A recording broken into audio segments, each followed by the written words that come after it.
다정한 남각정 다락방TV입니다. 오늘도 저의 다락을 찾아주셔서 감사드리고요. 사연 시작해보도록 하겠습니다. 안녕하세요. 저는 직장 상사였던 신랑을 짝사랑하다가 결국 결혼까지 하게 된 운이 좋은 케이스입니다. 사람들은 저에게 제가 좋아하는 사람이 저를 좋아하는 기적 같은 일이 일어났으니 복받았다는 말을 많이 했지만 사실 저를 만나서 복을 받은 건 저의 신랑이 아닐까 해요. 저의 신랑에게는 엄친아 같은 형이 한 명 있습니다. 그 형은 경찰대를 나와서 현재 경찰 일을 하고 있고 선생님을 만나 결혼을 하고 지금은 저희 동네에서 가장 비싸고 좋다는 아파트에 살고 있어요. 형님네 본가가 작은 사업을 하는데 그게 꽤 수완이 괜찮은지 결혼을 할 때 도움을 많이 주셨다고 하더라고요. 그에 반해 저희 신랑은 적당히 대학교를 나와서 중소기업에서 과장을 하고 있고 저는 입사한 지 오래지 않아 아직 사원입니다. 집도 전셋집에서 시작을 하게 되었고요. 처음 제가 인사를 드리러 갔을 때부터 시댁의 분위기는 어쩐지 시원치 않았습니다.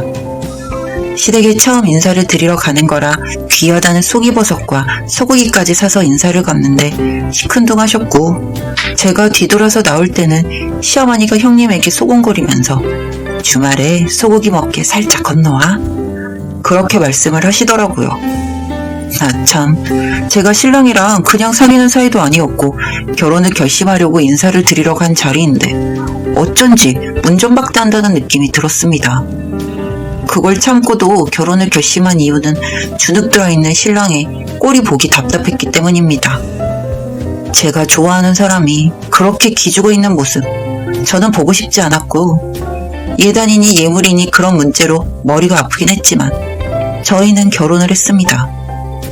그리고 돌아온 첫 명절에 저는 며느리로서 도리를 다하기 위해 명절 전날 형님께 전화를 했습니다. 형님, 내일 몇 시쯤 오세요? 나 내일 안 가는데? 아, 무슨 일 있으세요? 동서, 나는 원래 제사 같은 거 안 해. 집에서도 안 하는 음식을 왜 해? 그래도 집안 제사인데. 아휴, 동서가 뭘 모른다 정말. 어머님은 가서 음식하는 것보다 용돈 찔러드리는 거 더 좋아해. 근데 통은 또 커서 많이 찔러줘야 좋아하더라고. 동서도 여윳돈 있으면 어머니께 용돈 좀 챙겨줘. 그럼 그런 거 안 해도 되는데. 뭐 형편 안 되면 말고. 그렇게 말하고 전화를 또 끊어버렸고 형님은 명절 당일날 어머님께 웃으면서 고생 많으셨다며 봉투를 내밀고는 제가 열심히 준비한 음식에 밥만 먹고 본가로 갔습니다. 그 모습이 기분이 안 좋긴 했지만 저희가 따로 돈을 챙겨드린 건 아니라서 자리에서 일어나 친정집에 갈 준비를 하고 있었습니다. 둘째야, 어디 가니? 이제 식사도 다 하신 것 같고 저희 집으로 가보려고요. 진짜 요즘 애들은 상식이 없다니까. 내가 가라고 했니? 니네 집 어차피 여기서 가깝잖아. 좀 더 이따가 가렴. 곧 인천이면 오신다는구나. 저희는 그렇게 나오지도 못했습니다. 신랑이요? 신랑은 남자 어른들에게 둘러싸여서 남자가 돈이 있어야 한다.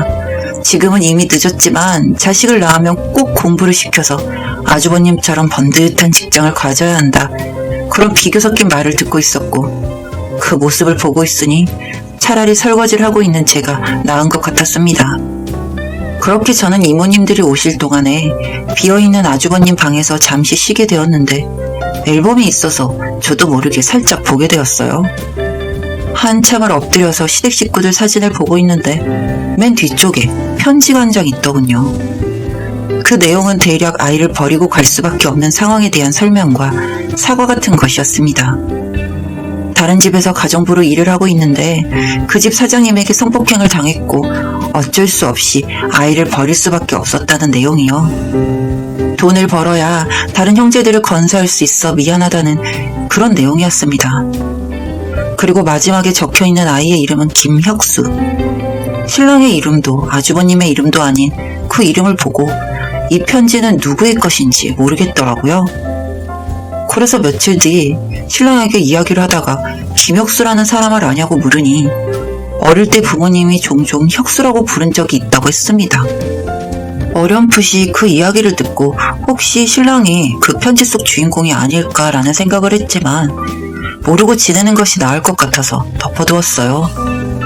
그렇게 몇 년을 시댁에서 비교와 멸시를 받으면서 지냈습니다. 시부모님이야 본인 친아들이 아니니 그럴 수 있다고 생각을 하긴 했지만 형님네 부부가 올 때마다 돈 자랑에 비교해, 그리고 툭하면 이래서 사람이 돈이 있어야 돼, 그런 말을 했습니다. 그러다가 결정적으로 제가 형님네를 싫어하게 된 계기가 있는데 형님네 집에 놀러를 갔다가 두 사람이 대화하는 이야기를 들어버렸습니다. 당신 집에 재산도 얼마 없으니 뭐라고 하지는 않았는데 유언장이라도 미리 받아둬야 하는 거 아니야? 아직 우리 부모님 건강하시고 예전부터 유산은 나한테 준다고 했으니 걱정 안 해도 돼. 그래도 나는 영 찝찝해. 본인 자식도 아닌 애한테 나눠주겠어? 쟤는 그냥 부모님 용돈 가져다주는 노 같은 거야. 그건 그래, 벌이도 얼마 안 되면서 월 100만 원씩 용돈은 어떻게 드리는 거래? 그러니까 우리는 신경 쓸 것도 없어. 그 이야기를 듣고 신랑이 이 집에 붙어있는 게 싫어서 폭로를 해버렸어요. 그렇게 폭로를 하고 며칠을 신랑은 멍한 사람처럼 지냈고 울면서 그동안 본인이 차별을 겪으며 살아온 이야기를 했습니다. 그리고 부모님이라고 믿고 살았는 세월이 있는데 한순간 친부모가 아니었다고 생각을 하니 많이 허망해해서 경찰에 지문 등록을 해두고 2년 정도 되는 시간이 흘렀습니다. 그 시간 동안 저희는 작은 테이크아웃 카페를 운영하게 되었고 그러다가 신랑의 친모와 연락이 닿았고 친모는 한 걸음에 서울까지 왔어요.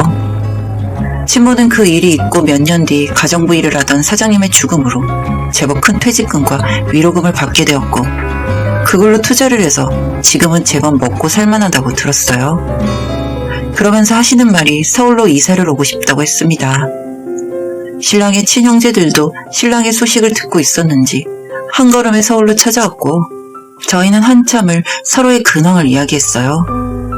그러다 각자 사업을 하고 있던 형제들과 친모의 도움으로 가게도 확장을 하고 또 몇 년이라는 시간이 흘렀습니다. 그날은 신랑의 친모의 생일이라 형제들이 서울로 올라왔고 그래서 저희 카페에서 사람이 다 모일 때까지 앉아서 기다리고 있었습니다. 저는 어차피 할 일도 없고 해서 카페에서 손님들 뒷정리를 하고 있었는데 뒤에서 저를 아는 척하는 목소리가 들리더라고요. 어머, 동서 여기서 뭐해? 주말에 카페 알바라도 하는 거야? 뒤를 돌아보니 여전히 재수없게 생긴 형님네 부부와 시어머니가 함께 있었습니다. 시어머님은 절 보더니 연락도 없이 사라져서 복권이라도 당첨돼서 도망간 줄 알았더니 꼬라지가 여전하구나. 저는 가게에서 언쟁을 높이고 싶지 않아서 무시를 하고 있었는데 형님이 제 곁으로 와서 쿡쿡 찌르면서 말하더라고요. 분수에 맞게 이렇게 찌그러져서 살고 있으라고. 그러면서 시어머님은 주문을 하러 가셨고 저도 뒤돌아가려던 찰나 그 여자가 제가 보는 앞에서 물을 바닥에 뿌렸습니다. 손이 미끄러졌네. 여기 좀 닦아. 제가 화가 나서 한 소리 하려는 찰나 뒤에서 신랑의 누나의 목소리가 들렸습니다. 저기 알바, 여기 손님이 물을 쏟았대요. 좀 닦아줘요. 라고 말하며 자연스럽게 제 뒤에 와서 말했습니다. 재수, 여기서 뭐해? 내가 사장은 이런 일 하면 안 된다고 했잖아. 자리로 가자. 곧 엄마 오시겠다. 그 말을 들은 형님이 사장? 진짜 로또라도 됐나 보네. 진짜 너나 네 신랑이나 재수없어.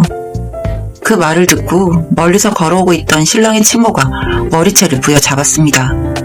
그 모습을 본 아주버님도 어머님을 떼놓으려고 밀쳐버렸고 저희 쪽으로 걸어오고 있던 친누나의 남편도 달려왔습니다. 이게 뭐하는 짓입니까? 벼락같은 소리에 멈칫하고 주변을 둘러보니 다 저희들을 보고 있더군요.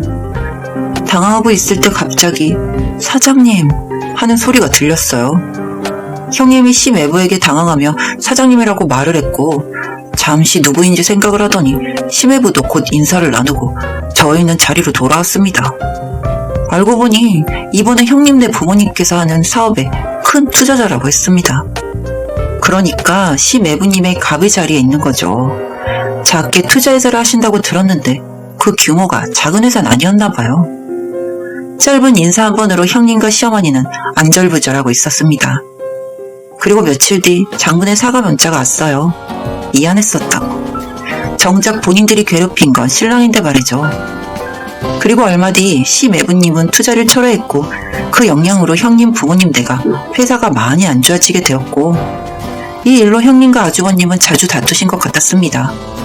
그리고 결국 이혼까지 했다더라고요. 돈 좀 있다고 큰소리 뻥뻥 치며 살더니 결국 돈이 없으면 한순간에 틀어진 사이가 되어버리더군요. 저희 부부는 다시 만난 신랑의 친모와 함께 많은 시간을 보내고 있고 신랑도 따뜻한 가족들의 사랑에 행복해하고 있습니다. 앞으로도 저희 부부에게 좋은 나날들만 가득했으면 좋겠어요.